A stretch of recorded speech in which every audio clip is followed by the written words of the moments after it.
Here we go. Here we go. Welcome back. Welcome back.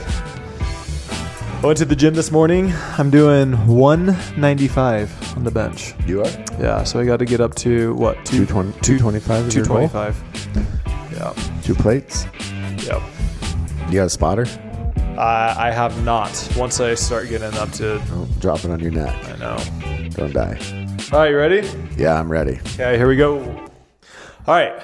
Welcome back, everybody, to another episode of King of the Court. We are your hosts, Tyler and...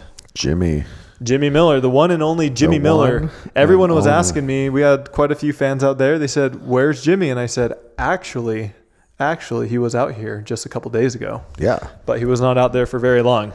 I was out there and you weren't, and then I left, and then... Yeah. But Vegas, we will both be in Vegas. We will overlap. Overlap, Yep. yes. Thank you for tuning in. Big shout out to our title sponsor of this show, which is the Pickler. They're the number one pickleball facility in the entire world. They are expanding to Australia, Canada, New Zealand, land, everywhere. Yes. If you're interested in opening up your own pickleball facility, being a part of the pickleball business, reach out to pickler@pickler.com and tell them that the guys at KOTC sent you. Yes. The business is booming and it's so much fun to be a part of. And speaking of the Pickler, Georgie. It's his birthday. Founder. His birthday. Yep. Shout out, Georgie. Happy birthday. Jorge Barragan. Yep. Or George Barragan, depending on... He was in New York City. He was. He went to for his birthday. He went to a Yankee game. Yeah, he's a big sports guy. Big guy. Happy birthday, guy. George. How old is he? 42? He's got to be late 40s. Yeah, because he's got a lot of gray hair, so I wasn't sure. I'd assume late 40s. I don't know. All right. So. Also, big shout out to Pickleball Central. They are the number one online retailer for all things pickleball. Yes. If you're interested in getting any pickleball paddle, pickleball accessory, pickleball bag, go check them out at pickleballcentral.com and use code KOTC1024. Yes, for the month of October. Start getting those Christmas gifts gathered for the pickleball lover in your life. Yep. Virginia is for lovers. Good time to order some Pickleball Central gear. Also, shout out to Stack Athletics. Yes. They are also a sponsor of this show. So Stack, actually, now that you brought that up, is doing they actually have a limited run on the sickest hoodies you've ever seen. Hoodies? Launches today. Wow, let's go. And the hoodies say, thanks for the courts. And it's like a tennis court, and we'll post a picture of it, but it's like a tennis court, and they've like put pickleball lines on it for 4 pickleball courts. Do you know what the cost is, the retail price? I don't know what the retail price of the hoodie is, but this is a limited run, so when they're gone, they're gone. And they're launching it today. And honestly, go to stackathletics.com. Yep. You can use code KOTC, and I promise you go check out these hoodies because they're ridiculous. Like they're so sick. If you're a pickleball fan, go get one. Also, the weather's getting colder, so what better item to have than sweater? That? Can you guys see that? Zoom in. Ooh, that's what they look like. Anyways, go check them out. Alrighty, moving on.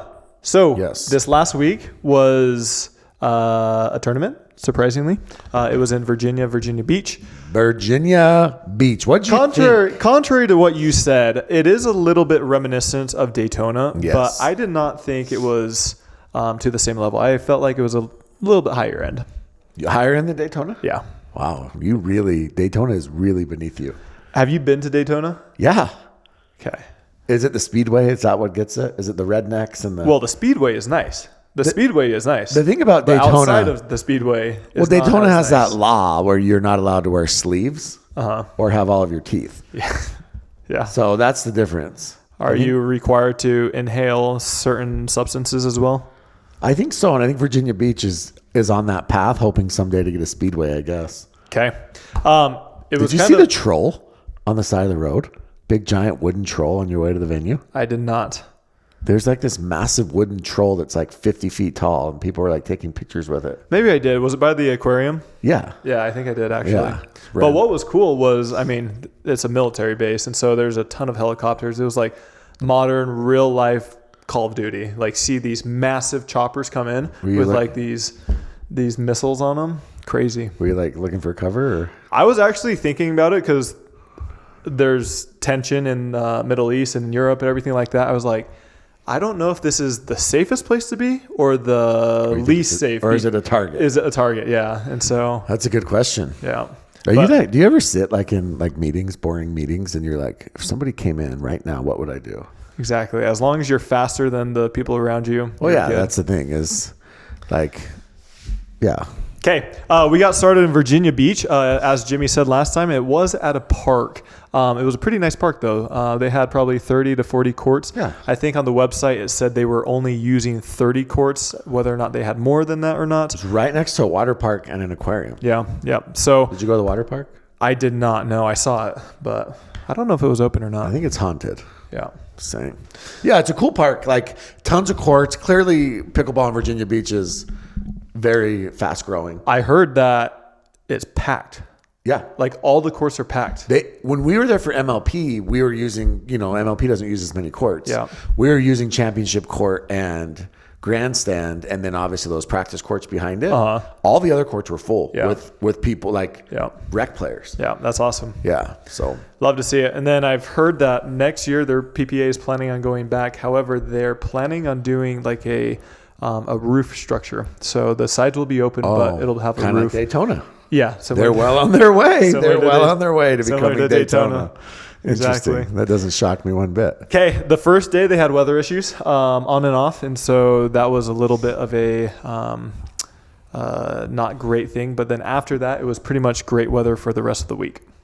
Yeah. I mean, so the one thing about Virginia Beach, and I mean, obviously us being from Utah where it's very dry heat, is the humidity. Mm-hmm. You struggle with the humidity at all? I do not like humidity. Yeah. It's like, I mean, I always use this analogy, but it really is like being inside someone's mouth.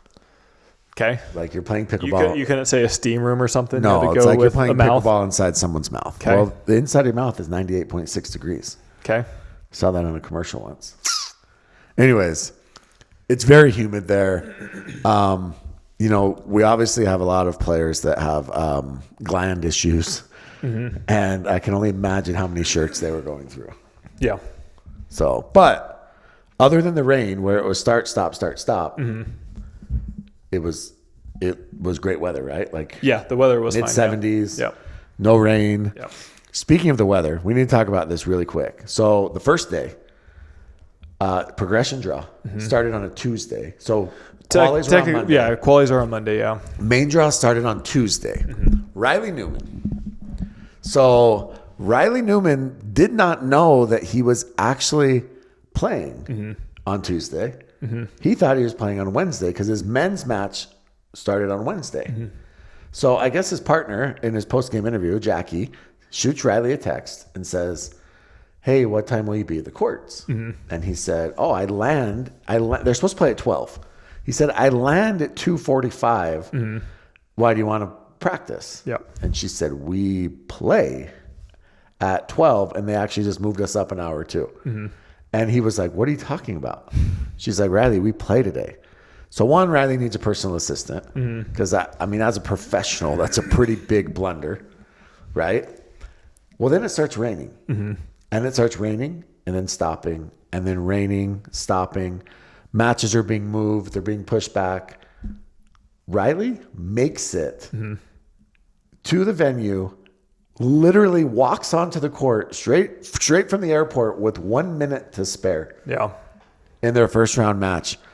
Jackie's living right, clearly, because the pickleball gods had her back. Yeah. And they make it with 1 minute to spare. I think they actually started down like 4-0 or something. And then they came back, won their first round because match. of penalties or just they were. I don't even think Riley had his shoes on. Like, gotcha. I think Riley was like literally sprinting onto the court. Yeah. And they ended up winning their first round match and made it deep. They actually got bronze. Yeah. So crazy. They almost forfeited and finished with bronze. Yeah. That's insane. Yeah. Talk about luck of the not of the draw, but of the day. Just Of with the day, weather. for sure. So, yeah. But, Riley, if you do need a personal assistant, you're making enough money, you should probably hire one. Keep your schedule. Yeah. Okay. Let's get into men's singles. Yeah. Men's singles. Ben Johns. Is he back in singles? Is he back? So a lot of people wrote him off. And Yeah. they said he will never triple crown. He's done, everything like that. And I've said if there's anybody that's going to have a chance to do it, it's going to be Ben Johns. Yeah. And Ben made a deep run. It helped that. So I think we do need to talk about Hunter Johnson a little bit. Hunter Johnson has been on a pretty good singles tear. Yeah. So was Atlanta the previous tournament? Atlanta before this? No. It wasn't Atlanta. It was... Because they had New York, but... Oh, it was Atlanta. You're right. Yeah. So he's coming off of a gold from that. Yeah. So he's coming off of a gold. He had a very tough road. Mm-hmm. So he had Zane Ford, who you played in the first round. Yeah. Yeah. Zane's good. He's a good player. I don't know how long he's been playing, maybe 1 to 2 years, but yeah, similar story with the tennis converts. Yeah. Yeah. So he plays Zane Ford. Then he has to play Dylan Frazier. Mm-hmm. Then he has to play Connor. By the way, I got overruled Uh-huh. in the second game, surprisingly. You got overruled? Yeah, Weird. shocking. And it was 9-9, and I think it would have put me up 10-9. Uh-huh. And he was actually recording this, Zane. And he asked the ref, he said, hey, was that in? And the ref said, I saw it in. And so he got the point or side out, whatever it was. He ends up winning. And then the next day, he comes up to me, Zane, and he said, you know what? That ball was probably out. Oh, that's really nice of him It to was. say Yeah. after the fact. Yeah. But good. So Hunter has Zane. He has Dylan. Mm-hmm. What was the score with Dylan? Do you have that? Yeah, I do actually, because I'm very prepared. Very prepared. I don't know if you know this, but I'm super prepared. With Dylan, it was 11-4, 12-10. What's crazy? And Zane was 12-10, 11-2. Yeah, the first game was really close. Yeah.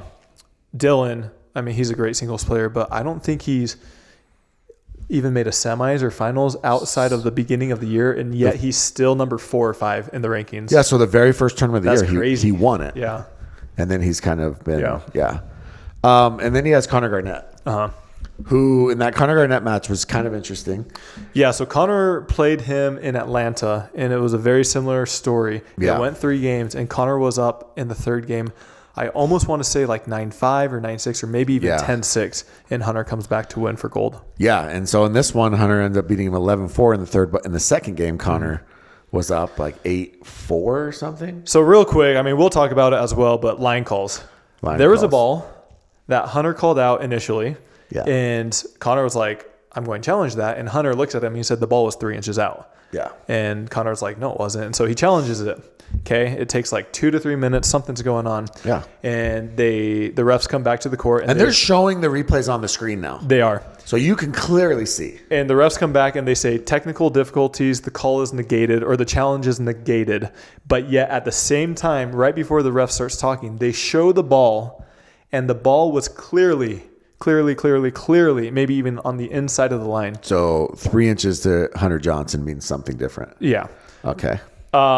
And they don't give Connor the overturn because they said there were technical difficulties. However, they showed the ball on the screen for everybody to see. It doesn't make any sense. Like, a lot of these things have to be fixed because, like, I don't know if you saw Memes of Pickleball posted something yesterday that said this ball was called out on September 22nd and this ball was called in on October 3rd, and literally the balls are in the exact same spot. Real quick, if you're Hunter and you see that they post that on the screen, do you give them the next ball? No, I mean, this is hard because Travis Rettenmeyer would, because he's the morality police and he doesn't miss calls.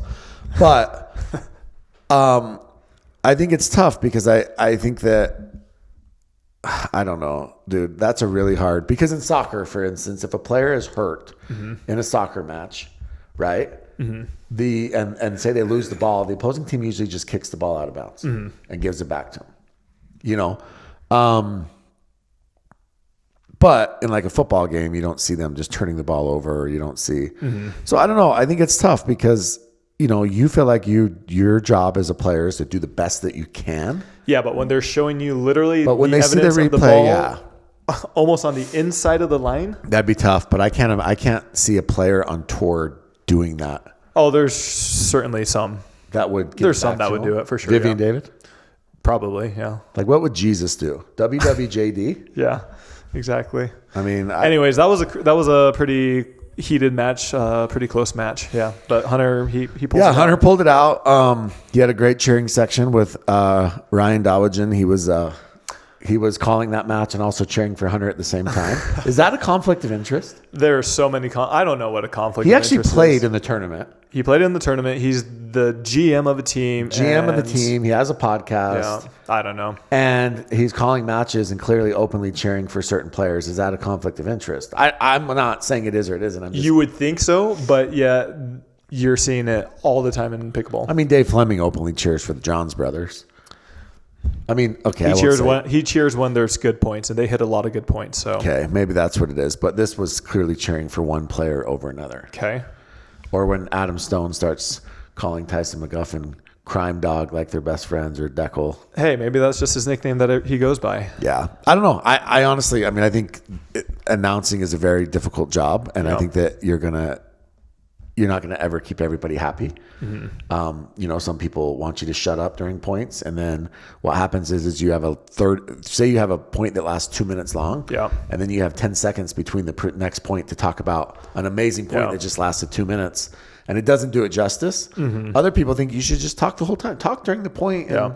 like, you're there to announce, right? Mm-hmm. That's what you're there for. So I don't think you're ever. What gonna do you keep prefer? Everybody happy. What does Jimmy Miller prefer? I think it's okay if you talk during the point, honestly.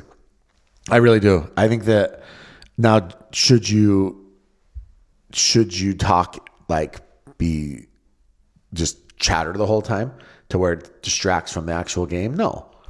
Right? But if there's a point going on, I think it's okay to discuss what's happening during that point at Yeah. that moment.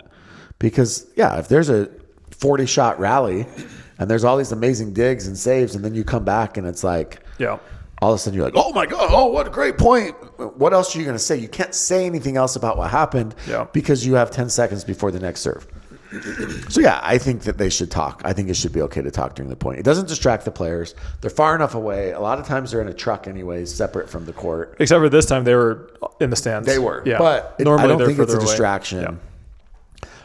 Yeah. So I think that it would bring more excitement to the sport if they would talk.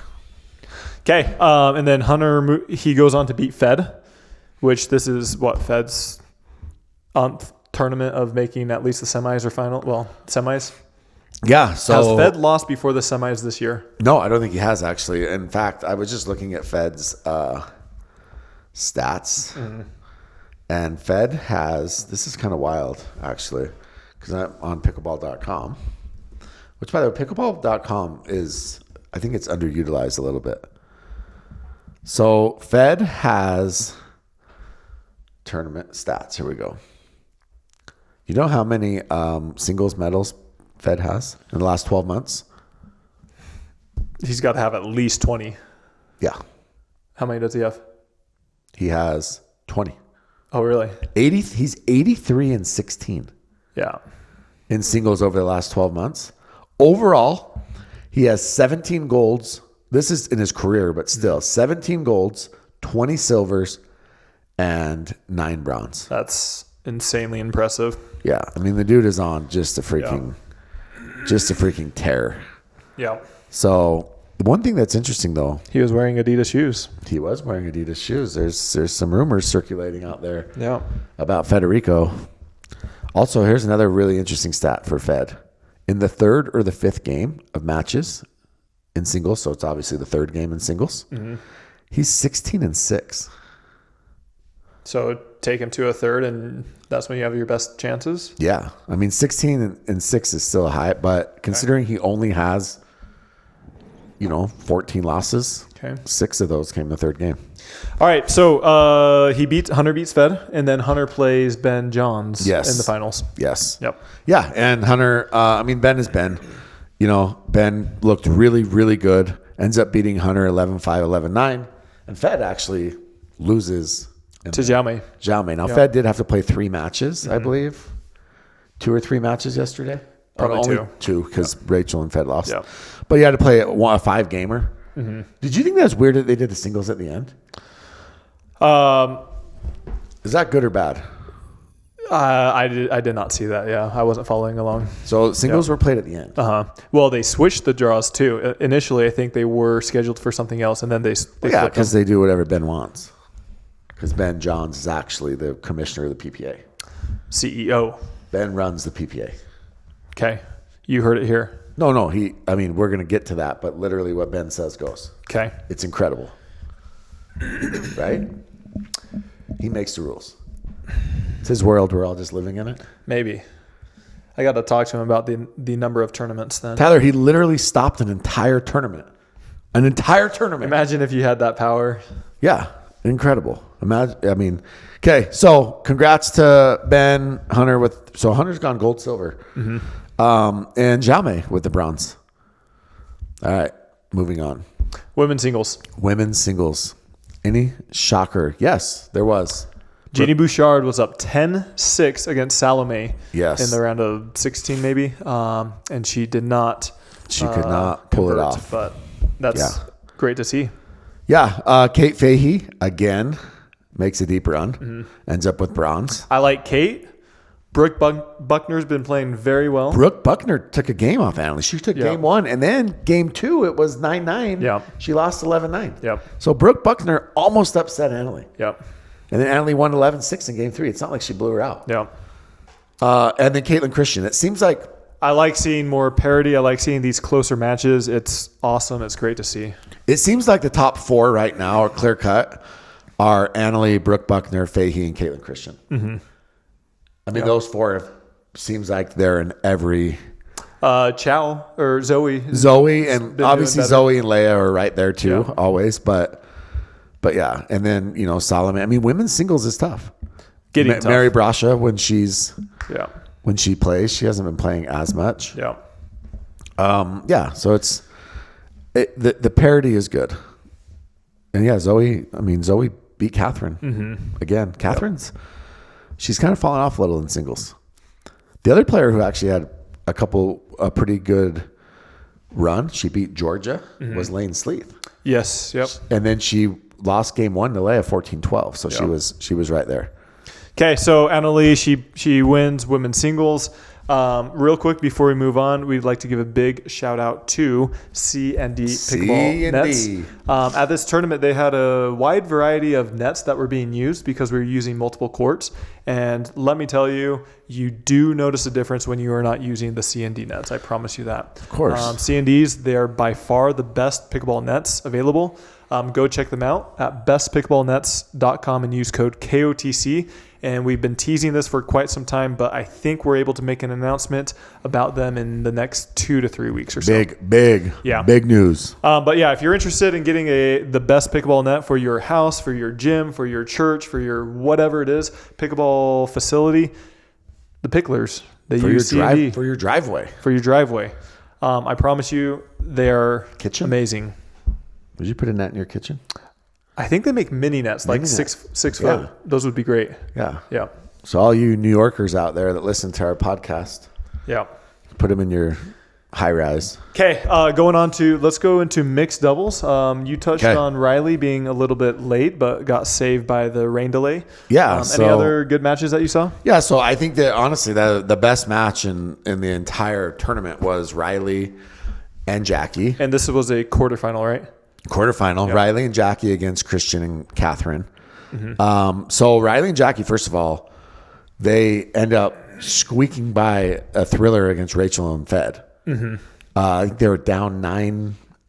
I want to say that they were down in game 2, 8-4, something like that. Wasn't that one getting a little bit chippy? It did. So what happened was Rachel is a screamer. She's a yeller. She's a screamer. We all know this about her. It's very high-pitched, very squeaky. That's what she does. That's how she gets herself fired up. We got to get a voice changer that we can put these. We need to get this ready too. These. Go ahead. Yeah, that's just kind of what she does, right? And she's just a yeller, and sometimes some people need that. And so Riley was giving it back to her. The whole time or just towards the end? Just kind of towards the end in the middle. And he was giving it back to her in the same high-pitched squeal. Okay. So it was kind of funny. And so Riley and Jackie end up winning that one in 3. Was it funny or was it bully? Well, some people said it was bully, but then Hannah Johns interviewed him, and he's like, I don't have any issue with Rachel at all. I just, pumps me up, and she's going to yell. I'm going to yell back, and it just kind of pumps me up. Okay. So they pick up that win, and so they end up playing Catherine and Christian. So Catherine and Christian win game 1, 11-9. And now they're up, I think they're up 10-4 in game 2, 10-5. And Riley and Jackie hold off 10 match points. Okay. 10.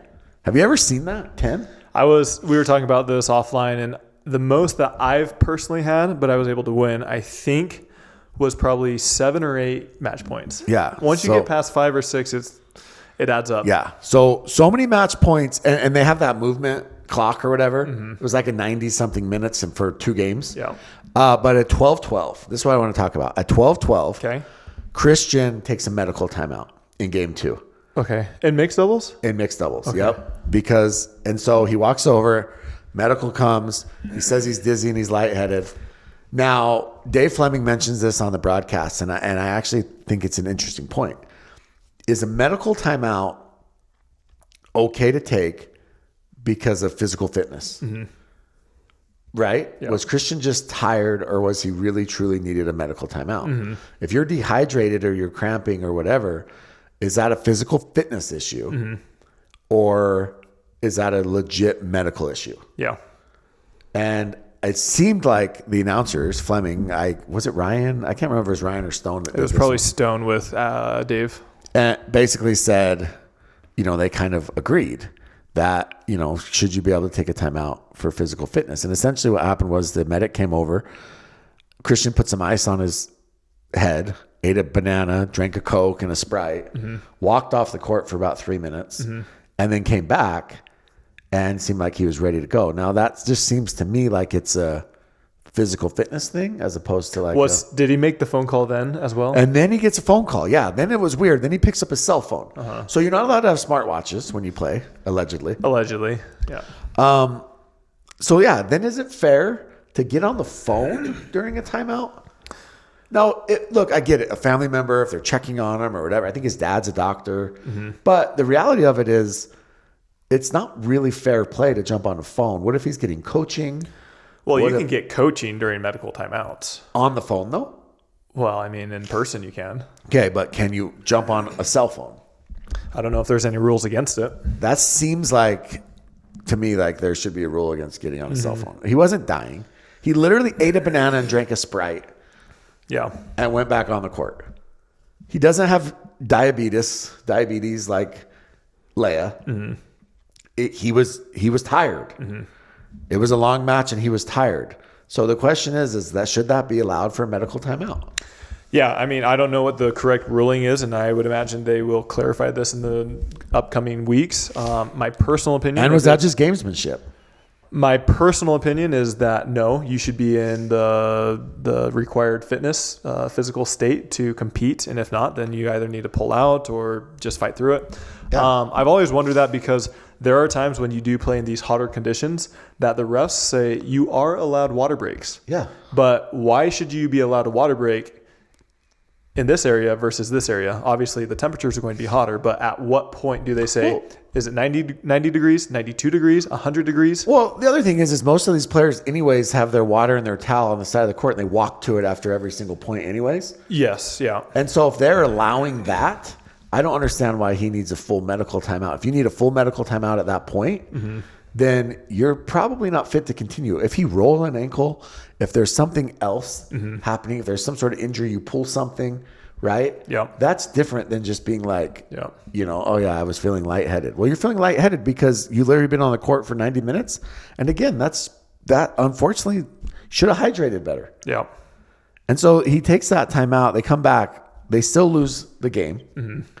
But yeah, it just seemed like a little bit of gamesmanship to me almost. Do you think Lee Waters called that?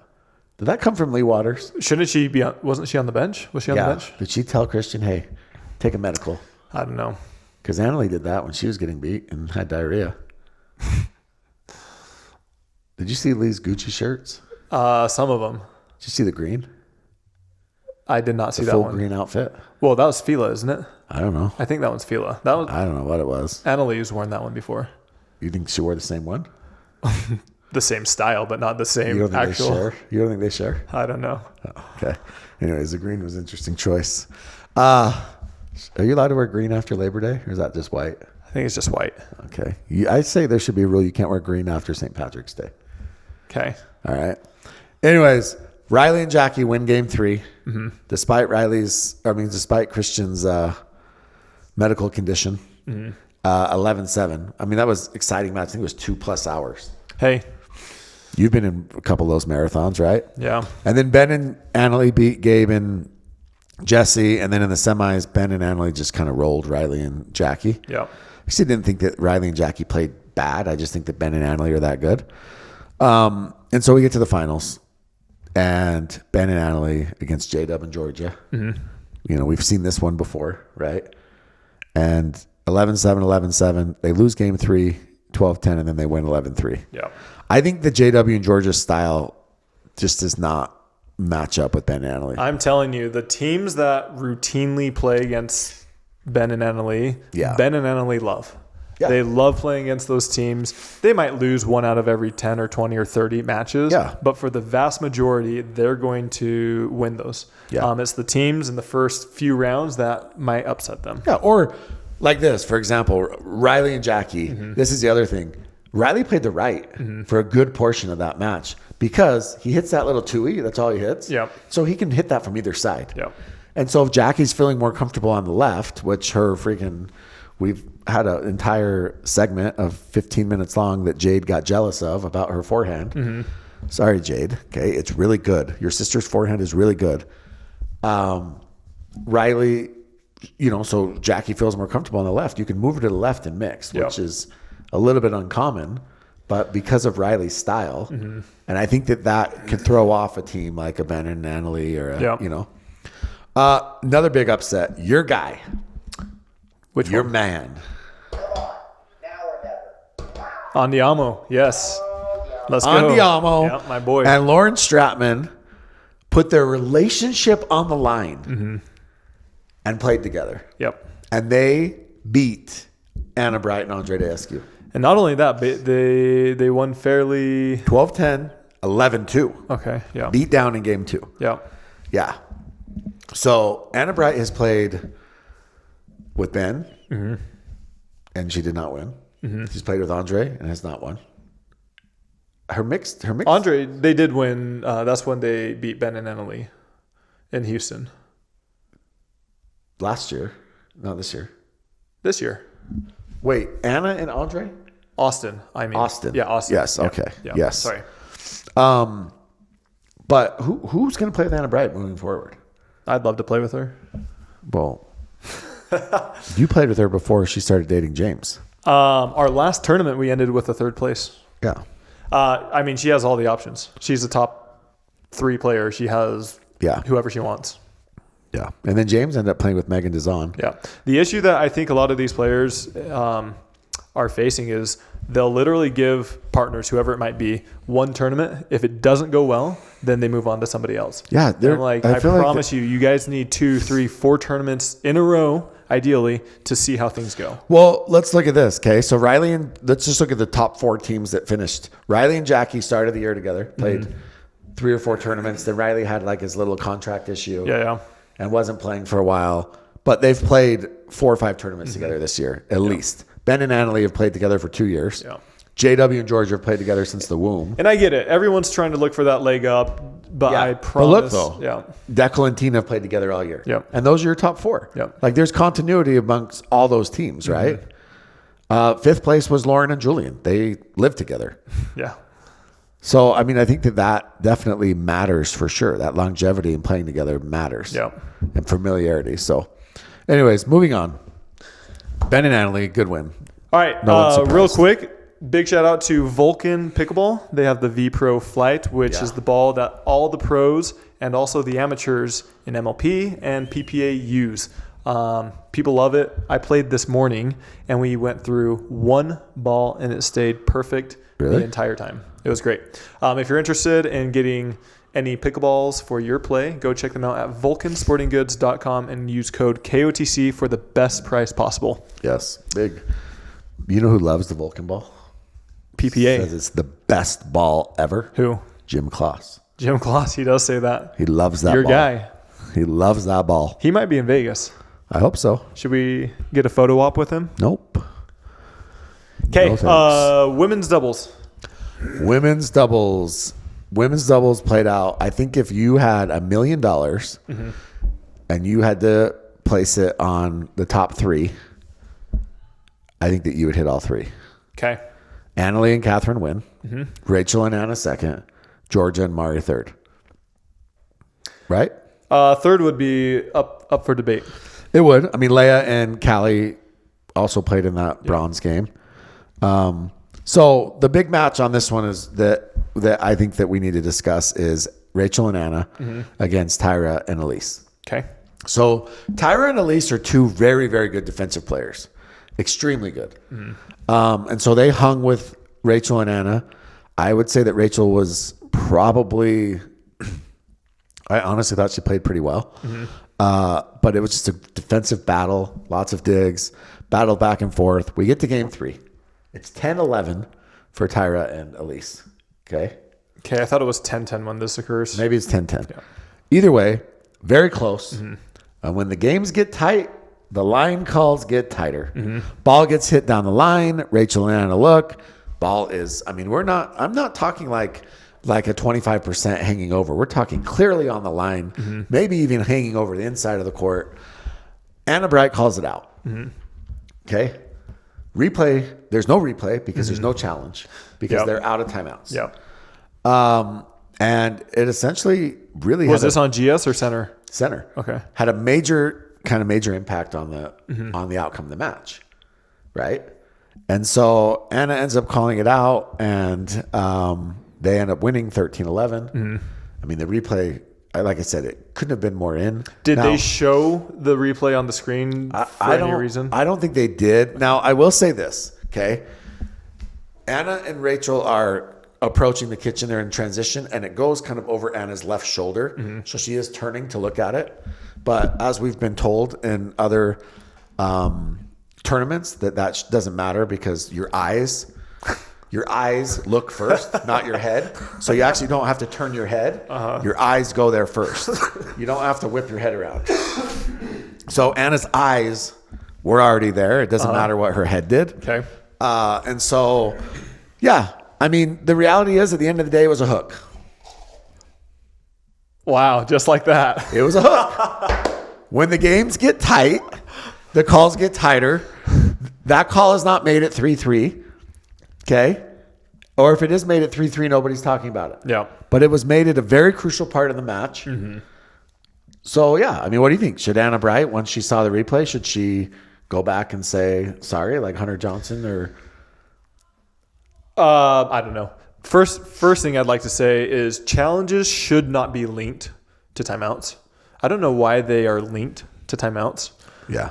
That's always been a little bit weird to me. And then because the NFL links them to timeouts. Otherwise, you'd be challenging everything. That's true. Yeah, that is true. And then the other thing is, I mean, I've said this. Anna Bright, she's not known for making bad calls. No, she's known for being a very fair line caller. The only issue... You really do want to play there, don't you? The only issue is a lot of her friends are very vocal about any single time somebody makes a bad call, they crucify them. Yet they're not talking about this line call. No. And somebody in the Discord posted this. They said, if we like you, then you just missed it and it is what it is. If we don't, then it's a hook. Yep. And for me... that's my issue. I mean, obviously it was a missed call, a bad call, but it happens. It happens. I've had my fair share, plenty. Yeah. And the bigger issue of all of this is that you shouldn't be making your own line calls. I mean, that's the biggest issue is that you pro players with all this money on the line, right, have to, and all these tournaments and what they're worth are calling your own lines. Yep. And even the best human beings on the planet, number one, they're going to miss calls, whether accidentally or not. And number two, There's just greedy people out there. Yeah. The thing I say is if somebody has a reputation for it, if it happens every single match, every other match or something like that, that's different than if it happens 1 out of every 10 or 20 or 50 times. So do you think Travis told Anna, if you see me, walk the other way, mother effer? I hope so, yeah. Like he did to you? Yeah. Because I just ran the other way. Because you made a bad, well, you didn't. Because Callie made a bad line call in an MLP match that didn't involve him. Yeah. He was fired up. So will he be fired up about this? That's pretty intense. Walk the other way, mother effer. That is really intense. Like, what? Yeah. So I mean, like I said, Anna doesn't have a reputation. I think Anna is a fair player. Rachel, I don't really know, but can't think of Rachel making any egregious calls. Oh, she did make one against Catherine and Annalie, but Catherine and Annalie made a bunch against her too. So it evens out. Eye for an eye. But this particular call, it's tough. That was a tough look, and it was a bad call, and they missed it, and it essentially won them the match. The other thing that I have issue with is now that we have challenges, I feel like a lot of the referees are afraid to, or they don't ever overrule calls. They say, "Oh, use your challenge," even if your challenges are out or anything like that. Yeah, because this is right down the line. Exactly. Like, there's no way in H that the ref did not see this. Exactly. Like, they had the best angle of it. And so, it's like that call. I mean, we saw it. That one should have been overturned by the referee, even though they were out of time or challenges. Yeah, just overturn it, and then they don't need a challenge, and let's get it. At the end of the day, the reality is this: we just want it to be right. Yep. Right, and let's just get it right. And look, somebody made this comment that now we're arguing with this close call replay over millimeters instead of inches and feet, and not knowing when it bounced, and that's progress. But let's still get the calls right. Yep. And when it is a crucial moment like that in the match, maybe there does need to be a rule like, when it hits 10-10 or whatever, that you don't need a challenge. Yeah. You know what I'm saying? Like, you don't need a timeout.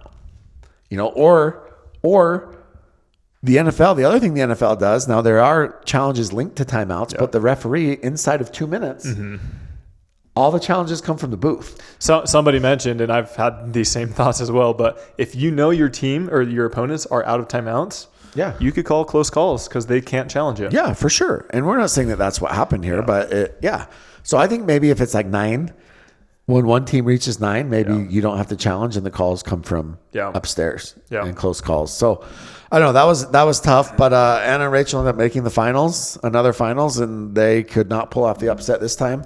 Was it 3 or 4 games? It was 3. It wasn't even close, honestly. They got absolutely steamrolled. It was like Annalie and Catherine were on a mission, and they were going to bounce back, and so it was 11-2, 11-7, 11-4. Alrighty, men's doubles. Men's doubles.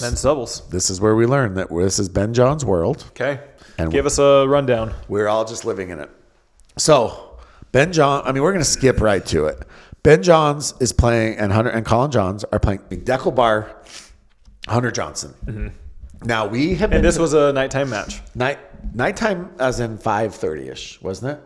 I thought it was at least 7. Okay. Maybe it's later. Yeah. Either way, we have been to these courts. Mm-hmm. It couldn't have been super late because there were shadows. It wasn't dark. It wasn't pitch black. There were shadows. You can have shadows with lights. Okay. Well, obviously, I was not there in person. I don't know exactly. I think it was pretty late. Okay. So it's 11-7. Ben and Colin are on one side, and they win 11-7. Mm-hmm. They switch sides, and Ben and Colin are losing 8-3. Mm-hmm. And they are complaining about the lighting. A little bit of information. Ben struggles with light. He had an eye issue when he was young, and it's hard for him to see in these darker situations. Let me just back up here, okay? If Ben has a disability, okay, and I'm not saying he does or doesn't. It sounds like he does. Mm-hmm. The entire PPA doesn't have to accommodate his disability. That's what the Special Olympics is for, okay? He can go do that because is accommodating to people with disabilities. Okay. I'm being dead serious about that. I'm not trying to make a joke. I'm being dead serious. Okay. Why does everybody have to accommodate his disability? Because he's the number 1 player in the entire world. Okay, but that's what I'm saying. There's other players that have things that they're dealing with. Are they the number 1 player in the entire world? No, exactly. So it's Ben John's world, and we just live in it because Again, there's other players that have disabilities. Okay. Leia Jansen has a disability. Okay. Right? Yes. Yeah. Yeah. Yep. So does she get special accommodations? She actually might. I don't know. No, if she doesn't feel well, maybe she'll get a timeout or whatever. But does she get to stop a match and say, hey, I'm going to stop this match. My blood sugar's high. Mm-hmm. Can we come back tomorrow when it's better? Mm-hmm. No, she doesn't. So what Ben did was him and Colin said, we're not playing. The lighting sucks. Mm-hmm. We're losing. So we're not going to play. Okay. And they essentially walked off the court in the middle of the match. Mm-hmm. Don Stanley came over. And Don Stanley said, okay, I'm going to bow down to you two because I don't know why.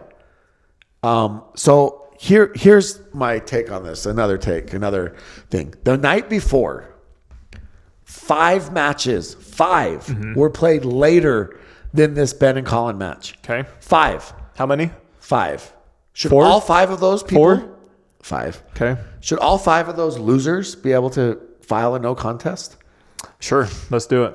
You stopped an entire tournament. Did you know there were still supposed to be 2 more matches that night? Yes. Yeah. Grandstand was open for 4 hours, and they didn't put a single match on it. Mm-hmm. Annalie, so here's what else is funny. Annalie wanted to play that night. Mm-hmm. She was up next, or maybe in 2 matches.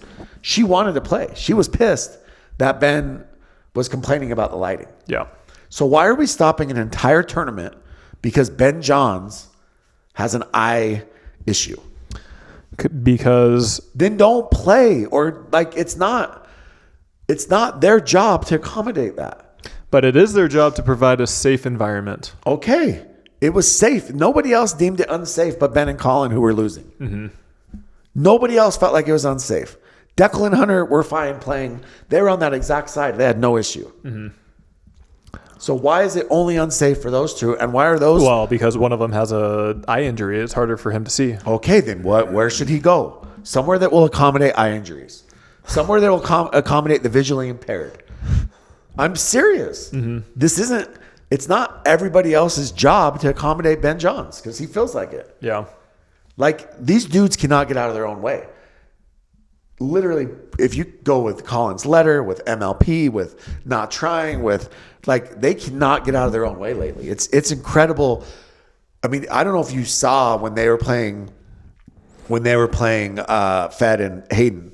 But the crowd I did not watch was that. 90% Fed and Hayden. Okay. When Ben Johns was the most popular player in the world. Like, Ben Johns was... I don't know if he's the most popular, but he's the best. Well, he was. Last year, he was. I don't know about that. I felt like he was untouchable, and fans loved him, and old ladies loved him, and everybody wanted to see Ben. And now it's like they've almost become villains. I don't know if I would agree with that. And if you look at like all these forums, look, I've said it before, the worst people are on the forums, but they're getting killed. Yeah. On all the forums, people are fired up about it, talking about how they're divas, how they're babies. And I've never seen, like, I mean, we're talking in a 3-month time period, the narrative about those two from being the greatest doubles team of all time to just being complete divas has just shifted. Yeah. Because of the things that they've done recently. And it's too bad because it does overshadow how good of a pairing that they've been. Okay, so you obviously think that should not have been upheld. No, it should not have been unless it was agreed on by everybody. Ben and Colin I think it was. Ben and Colin made that choice. You see Declan and Hunter arguing it. They had no issue. They were playing it. I know for 100% fact that Annalie wanted to continue playing. Mm-hmm. Yeah. So that's the thing is why do they make that call? Yeah. That's what I don't understand. And maybe Connor Pardo agreed with them. But again, also, why didn't you put matches on Grandstand for the last 4 hours? Yeah. You know, because, I mean, there's no difference between playing those matches on center at, you know, the lights might be better on center, so they wanted to keep them there. Maybe. Yeah, but okay, that's fine. But then you played them at 8 o'clock the next morning. So if it was for viewership, you still lost the viewership. Yeah. So yeah, that was my issue with it. It was just like, why does everybody cater to those two? Well, as I said, I mean, I get it. They're the number one team. Yeah. But again, NBA caters to LeBron a lot. But not like that. They're not saying, hey, LeBron's not saying, hey, the lighting in here sucks. I can't shoot. Well, that's because it's good lighting in let's there. Postpone an entire game until tomorrow. Yeah. How was the lighting? You were there. I didn't play at nighttime. It got dark probably around 6-ish or so. 6. I don't. Truth be told, I don't think the lights were great, but people were playing. Everyone was playing. Everybody was playing. Yeah. Exactly. Everybody was playing in the same conditions. Yeah. So, I mean, it sets a very dangerous precedent because if players see that and they say, oh, he was able to do this, what if the siding, what if the spacing on one of the courts is too close? Yeah. Or what if I don't like the colors of the background over here? Yeah. You might run into some of those can you just situations. can you just walk off the court Exactly. and end the match and say, I'm going to do this tomorrow, or I would like to continue this on a different court that has. But it is very interesting. They didn't say anything when they won the first game. Yeah. And then when they were down. In the second game, it was the lighting. Yeah. Exactly. And that's the issue with it. So, anyways, they get to the semis. They play actually Rafa. Big run for Rafa and Riley. Real quick, Rafa and Riley, well, they're lucky to get out of their first round. They had 5 match points against them. And they end up winning. But Rafa, Riley versus Alshon and James. Yeah. So that was a barn burner. Rafa and Riley won 13-11. It was a insane match. Chirp fest. Rafa is, I mean, the thing with Rafa is he's electric. Like he's must see TV when he's on. Mm-hmm. He's exciting. Mm-hmm. He's fun to watch. Are the fundamentals perfect? Mm-hmm. Does he look like, I mean, this thing, right? Every backhand block is this way. Yeah. But he's still electric and he's still fun to watch. Yeah. Yeah. And that was a crazy match. I think, to me, that was one of the best matches of the tournament. Yeah, I think so too. Well, then when they played Ben and Colin, they went 3, and in game 2, Rafa and Riley got hot and they were just rolling through Ben and Colin. And after the match, they interviewed Colin and he was like, yeah, I felt like I was at which was kind of funny. I didn't think Colin could be funny, but he's like, yeah, I felt like I was at a carnival, which is kind of funny. Yeah. But anyway. Was he saying that in a good way or negative way? He was saying it kind of as throwing shade at Rafa and Riley about all their yelling and antics. Yeah. You know, how it's kind of a circus out there. Yeah. So, Championship Sunday. Fed and Hayden. We played Fed and Hayden. You did. In quarters. And how'd you do? They rolled us the game 1, and then game 2 was actually somewhat close, but they ended up winning. They were on. They were on all weekend. They're undefeated as a pair, as a duo. They're 10-0 now. Mm-hmm. They beat Ben and Colin in 5. So this is where things get interesting. So Ben and Colin were up 9-3 in game 4. Okay. To close out the match. Wow. And I didn't know that. They walked off the court because, again, they're Ben and Colin and they think they're above the rules. They walk off the court without calling a timeout after they had already been warned. Yeah. Oh, they had already been warned? They had already been warned. Okay. So they just walk off. So Don Stanley takes a point from them. Okay. A point or a point. Okay. Subtracted a point. So now it goes from 9-3 to 8-3. Wow. Well, that's not true. It was 8-6. It was 9-6 at that point. Okay. They had cut it to 9-6. And so now it goes from 9-6 to 8-6. Gotcha. And then from that point on, I think it was Fed and Hayden literally won 14 points in a row. Mm-hmm. And they were kind of joking about it on the broadcast, but it was 14 to -1 in that stretch. Wow. And so, Fed and Hayden end up winning game 4, and then they roll them 11-2 in game 5. Mm-hmm. And, Don Stanley had already warned them. And I don't know if this was Don Stanley making up for Lightgate or what, but he took a point. I mean, we've seen this over and over again. And we saw it with in MLP, I think it was Leia in MLP, where you got to call the timeout. You can't just walk off the court. Yeah. Right. And so when they did, do you like that rule? Yeah, I think so. Yeah. Because I think that, it's not hard to say timeout. Yeah. I don't know why that's so difficult. Yeah. It was funny. I'm not going to say who, but it was a singles match I was watching, and this guy was like pouting a ton, and he says he like whispers timeout, and the ref didn't hear it, and he just walks to the bench, and then the ref looks at him, he says timeout, and he like cries, he's like timeout. Yeah. Yeah, and that's how this so the next time they go to call timeout, they're like this. Like so sarcastic, loud, like yeah. And it's like, it's not that hard to look at the ref and say timeout. You can even walk to the bench and say timeout. Like, yeah, I think you're supposed to do it before you get there, obviously. But but just walking off the court, like we can't, we're not mind readers. Yeah. I mean, and with as often as players go and towel off, who knows what they're doing. Yeah. So, Okay, congrats to H and Fed. I mean, that's amazing. They're playing Vegas this upcoming week. They are playing Vegas together. So that's Hayden's second gold, Fed's third gold, I believe. Mm-hmm. I mean, big H. Big H. Turns 19. Boom. Hikes the Grand Canyon and wins gold. Is he dating Anna? I think he wishes he was dating Anna. There's been rumors swirling. Did you start those? No. She's too old for him. What is she, 24? 23, 24? She's got to be 25. 25? He's 19? That's not bad. We've seen worse on the PPA tour. Okay. At least he's of age. So this upcoming week, we have PPA Vegas, and then following that, we have MLP Vegas, which is actually on a Monday, Tuesday, and Wednesday. And so once again, we are slam-packed with pickleball. And then after that, there's which will feel like an eternity, but there's 2 to 3 weeks off until Worlds. Hey, MLP, Las Vegas, we have a special code. Okay. It's special because it's the same one as everything else. But it's we have a code for everything, for PPA and MLP. Yes, but it's KOTC. Yep. And it actually works on more than it normally works on. So I believe it's 20% off. Mm-hmm. So go use code KOTC. Get your MLP Vegas tickets. Mm-hmm. It's a pretty significant discount. I had somebody message me and tell me it was a pretty significant Yeah, they discount. save $80 to $100 or something. Yeah. So go use it.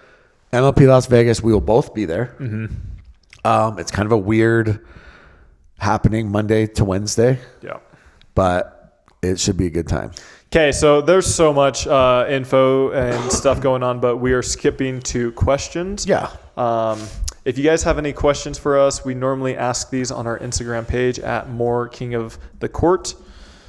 All right, are you ready? Yeah. Yep.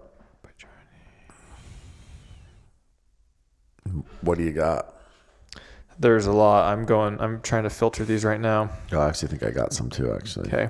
All right, somebody said, real quick, we got to give a big shout out to our next sponsor, which is Holy Performance. Do you think if Christian would have taken this, he would have cramped? Yeah, he needed that. He wouldn't have needed a medical timeout. Yeah.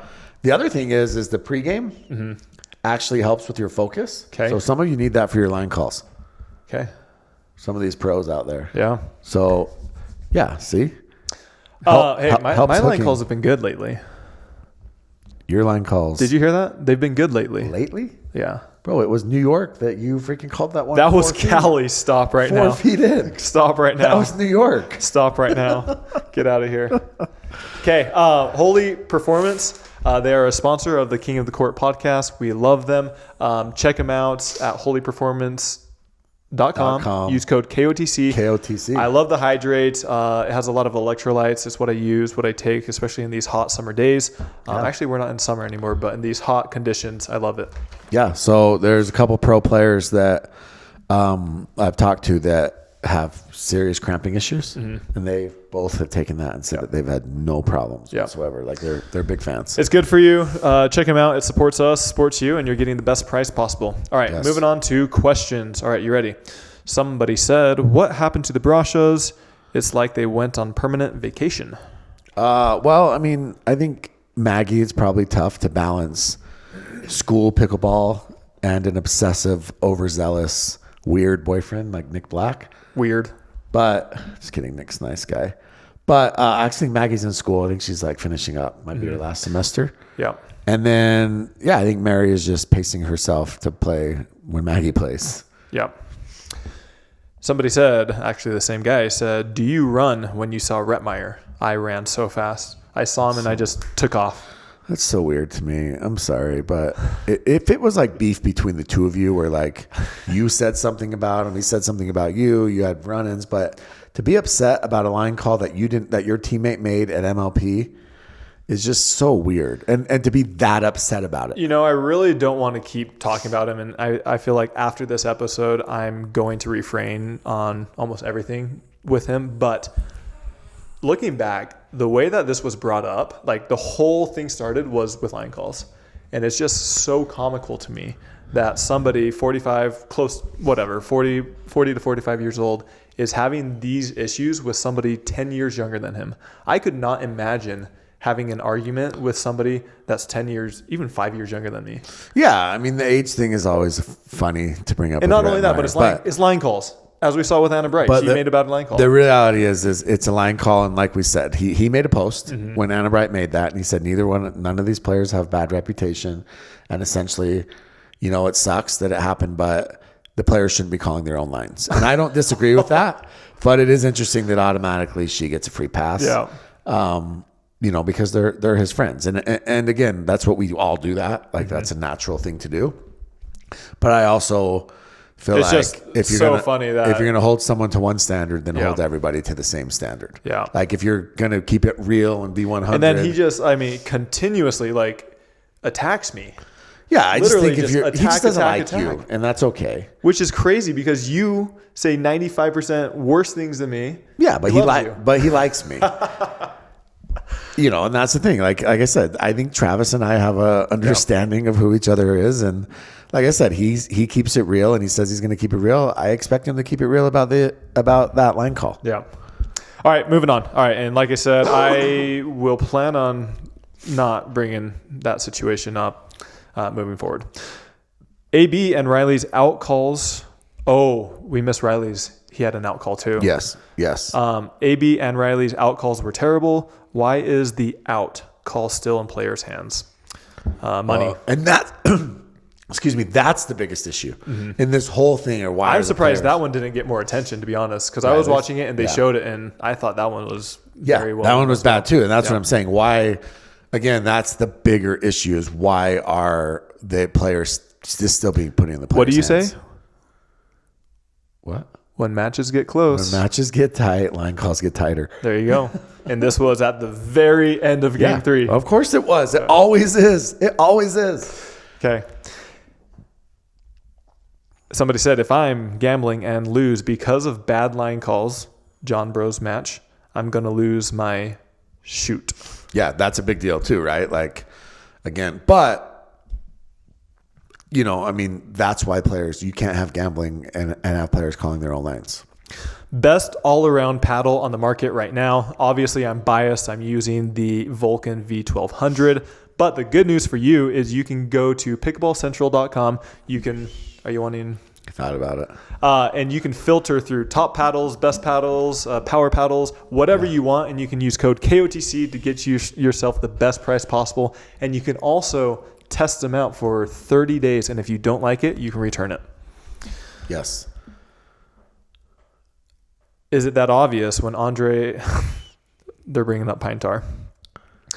Is it obvious that when Andre is not using pine tar on his paddle, just results aren't there? No, because he won a gold with Tardio in Salt Lake. There you go. With a pine tarless paddle, allegedly. Has Tyler ever had a point deducted from his score? And if so, what was his crime? Have you? No, but I've gotten a technical warning, and this was in the DJ's match.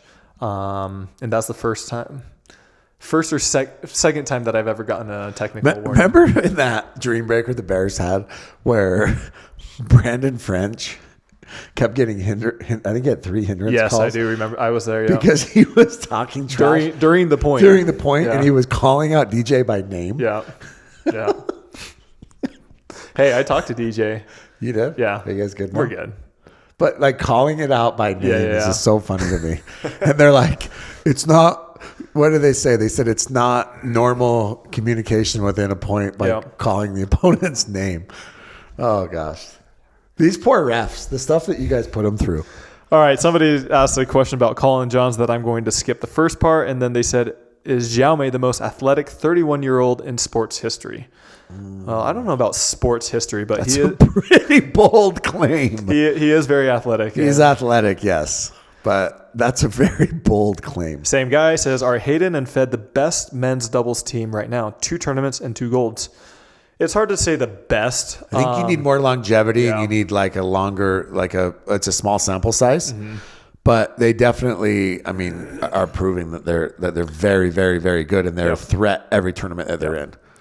Yeah. I can't remember. I was watching a movie or a documentary and they were interviewing one of these top athletes, like top 5 in the world. And what he was saying, and I've always been harping on this, is longevity. How long are you able to be competitive, do your sport, do your craft at a high level? And that hit home to me because I always feel like, hey, you've got to be able to do this year after year after year after year. You see a lot of these guys who have brilliance for 6 months, a year, even 2 years, and then after that they kind of fade away. Yeah. I like to see repetitive stuff. Like Lynn Sanity, Jeremy Lin. Yep. Bay Area Breakers owners. Yep. Yeah. Okay. Best court color combos. There's so many to choose from. I just got one and I did green on green. Did you like that turquoise? And I didn't mind it. What about I like the black and gray. But black and gray is cool, but I mean, when it's fresh. Yeah, because it fades fast. Yeah, and then also in the summertime, It's it's just hot, attracting heat. Why do the Johns always go back to their old style of play? Aggressive call-in works.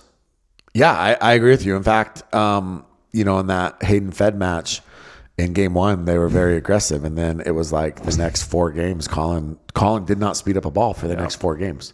I don't understand it. I don't understand why. And Hayden was dictating the pace the entire time. He's probably not comfortable with it because it's a new thing. I mean, I've been working out and drilling for the past year and a half, and these new shots, I finally feel like I'm starting to use them in tournaments. And I've been doing this every single week for the past year and a half, and finally, I'm starting to use it. And the other thing is Hayden. Here's the other thing is it's one thing to be super aggressive and speed up balls off the bounce and all these things against, Rafa or against, some of these other players. I mean, there's a lot of players out there, but Hayden probably has some of the fastest hands in all pickleball. He might have the fastest hands. Yeah. And so he probably felt like it was a losing proposition. Okay, we have a lot of questions today. We already did that. Why does Jesse Irvin follow Gabe Tardio around like a lost puppy?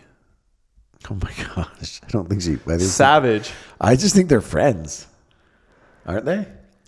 I think so. Are you going to start the dating rumor with them too? Dude, I don't start any rumors. Would that be fun? Anna Bright and Hayden on a double date with Jesse and Gabe? What do you think they do? Go on hikes? Hike the Grand Canyon together? Drive like go-karts or go to an arcade with those two. I don't think Gabe's Jesse's flavor. You know what I'm saying? She's been hanging out with him quite a bit. Yeah. I know. I'm excited to hear you guys talk about. She doesn't want to lose her doubles partner. She knows he's getting good. Maybe that. I'm excited to hear you guys talk about MLP and PPA in Virginia Beach, the good and bad. Oops for MLP / how do the players find out when they're being traded? That's a good question. Call them. You have to call them. So they actually send an email out and say, please alert your players. Call, text, same? I personally make phone calls. Yeah, but texting is fine, right? Like you can text. You can text, yeah. They just don't want them to find out over like social media. Which some have. Yeah. I mean, I'm pretty sure Jeannie Arakina found out that Utah was not keeping her because of a Connor Pardo tweet. I'm not sure. Maybe he's called her since, but I'm not sure he ever contacted her. Okay, let's see. Will pickleball ever have ball kids like tennis? I think they've actually. Jeannie asked for one, bro. Did you hear it? Jeannie asked for a ball boy. This tournament? Yeah. I didn't hear that. Because she was chasing balls at grandstand court. Grandstand had like chairs everywhere. She literally asked for a ball boy because she was chasing balls. It's too much effort. I mean, I almost don't disagree. Would you be a ball boy? Who is Tyler's favorite men's partner? I've played with a lot. Right now, I'm finishing the year off with Connor Garnett. So your favorite? We've done well. Is Connor dating Alex? That's a great question, and I am not the person to be asking that. Or is he dating Allie? I can't ask. Or is he dating both? I think neither. I think he's single. Or is he dating both, and that's why he's spending so much time in Utah? I think he's single. Connor is single. CG is single. He's single. Just ladies. Somebody said that. Oh, shoot. I missed it. Not a question, but Colin J is a little bitch. That's what it says. We are reading a lot of these questions. Normally we'll skip over them. No, that's what it says. I know that's what it says. Is James... Who's that from? Who's Ben Johns? Oh. Huh? Is that who it's from? Ben No. Johns? Oh. Ben Johns. Is James Ignatowicz overrated? James Ignatowicz, no, he's had good success, but the thing is, but a lot of people talk about him as if he's a current top 5 or top 10 player. He's not right now. He used to be. He's not anymore. He's got to get his mind right. He's doing too many camps. Max Freeman's going to be better than him. Yeah, but he's going to make $1 million this year. Allegedly. No, he said right on the dot he's going to make $1 million. Oh, that seems like, what's your time worth? Does Jimmy live in Utah? Do you live in Utah, Jimmy? I don't. How about those refs being really assertive this weekend? I fly in for every podcast. Yes. They were so assertive until the lights went out. You heard that song, All the Lights by Kanye? I have, yeah. Did you know that Hunter Johnson had a scripture on his profile? I know they're really they're pretty religious, those guys. And I just thought it was kind of funny. What does it say? It says, I can't remember now. It was funny though. Does Jesse Irvin have a Pickleball TV, Pickleball Live? Jesse? Yeah. I haven't seen it. Somebody said that. I haven't seen it. Should I look it up? Any siblings of the pros coming to the pro scene soon? The only one that I'm aware of off the top of my head is Bao, Kwang's younger brother. Which, by the way, I've heard rumors that a lot of people think he's going to be better. Yeah, I mean, a lot of people have been saying that, but what do you think? I mean, you don't know, but it's going to take quite some time. Do you think Bao's good? Have you played with him? I think he needs a little bit more time. You do? Yeah. I mean, as of right now, like today, he needs more time. Isn't he only like 14? Yeah, but he looks older than Kwang. How old is he really? I think he's 13 or 14. So here's his scripture. He has this on his like tennis profile, and it's 2 Corinthians 5:7. And it's on his tennis or pickleball? On his it actually was on his tennis, maybe his pickleball too. But it says, "For we walk by faith, not by sight." And that just made me laugh because obviously the light thing. And so I really hope that he just put that up as like a shade to Ben and Colin. That's funny. That's kind of funny, right? Okay, somebody said, Tyler, how confident are you that you will make the finals in men's doubles? What are you? I am literally right on the border. I think my ranking after this last one should move up to 16, maybe 17. Yeah. Bro, literally. Bao was only 12 years old in November of 2023. So he might be 13. Yeah. He might be 13. Yeah. Yeah. He looks 30. Yeah. Will I make the finals? Top 16. So the draws came out for Vegas. Vegas is a big tournament. And I would say we have a very tough draw. So I think it just depends on the draws that we get. I'm confident in my playing. I feel like I am playing the best that I have ever played. And I'm really looking forward to every tournament that I'm in now. So you're 18 right now. Yeah, they haven't updated it. After this one, I should move up to at least 17 or 16. Here's Thomas Wilson he won't be playing, I don't think. So he'll pull out. He'll pull out. Play. Yeah. Here's part of your problem.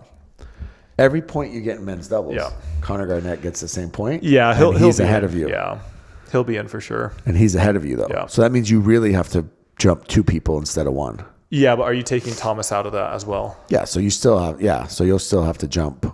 Yeah. So. And Riley's close. Up. James Ignatowicz is close. The last 3 are really close. Zhao Mei. The issue I had is I had 2 tournaments with Todd Fote. I don't think you can catch Zhao Mei. I had 2 tournaments with Todd Fote. Uh-huh. 2 with Julian Arnold and 1 with DJ. And in those ones, I didn't do well. We lost really early on, and so those killed me. Outside of that, I've made almost quarters in almost every single tournament. And so minus those 5 tournaments, then I would have done much better. So minus 20% of the season? Yeah, essentially. Yeah, just minus those ones, and I would have done better. Zane's on your heels. He is. He played with Sincola. I don't know who he's with in Vegas, but yeah. Okay, anything else, Jimmy? No. Big week, Vegas. We all love Vegas. This is outdoor. Darling Tennis Center. I don't know if you saw, but it was 110 in Vegas last week. I did see that, yeah. I think it's going to be cooler, but still 90s. Yeah. So, but not humid. Not humid, dry heat, and it's Las Vegas. Yeah. Freaking love Vegas. Should we gamble? Always gamble. Blackjack? Always blackjack, craps, Gonna hit that wind buffet like it's never seen before. Black Bears got a bunch of things planned. Sunday night going to a show with Richie and some of the owners. It's gonna be a great time. Yeah.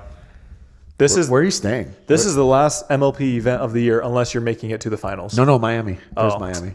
Yeah, we're not playing that though. So no, but for us, for half the teams, it's the last one. Gotcha. Where are you staying? I'm not sure. Maybe Fountain Blue. Oh yeah, maybe. That's where I heard. I think that's where all PPA. That's where they're staying right now, but we must have got some free rooms. Yeah. So I don't know. Awesome. Okay, if you made it this far, please do us a big favor. Hit that like and subscribe button. It helps this channel grow, which we are wanting to do. And if you guys ever have any questions, feel free to let us know down here in the comments below, or send us a message on Instagram. Yeah. Also, thanks to our sponsors. I promise, guys, go check out that stack hoodie. I'm telling you, What color is it? It's black. Nice. Dude, is it just one color? Yeah, just one color. Cool. It just launched. Literally launched. It might be sold out by the time this drops. Yeah. Okay. All right. See you guys.